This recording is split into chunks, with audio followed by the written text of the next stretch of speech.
মানুষ একটা নির্দিষ্ট সময়ের জন্য আসে, এই সময়টা একমাত্র আল্লাহ পাকই জানেন কার কতটা হিসাব আছে। কে 50 বছর বাঁচবে, কে 70 বছর বাঁচবে, কে 100 বছর বাঁচবে, সবই আল্লাহ পাক জানেন। এমনকি আজরাইল আলাইহিস সালামও জানেন না। আর এই সময়টা হচ্ছে তার হিসাবের সময়।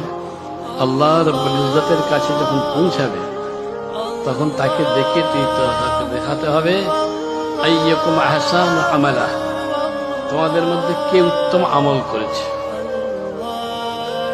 ভাই আমার, আমলি জিন্দেগি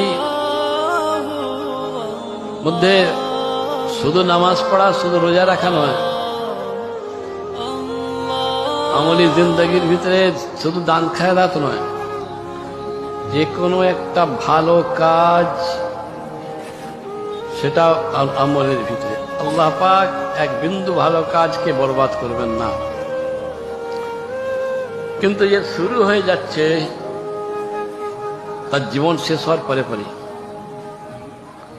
জীবন শেষ হওয়ার সঙ্গে সঙ্গে তার কিয়ামত শুরু হয়ে যাচ্ছে।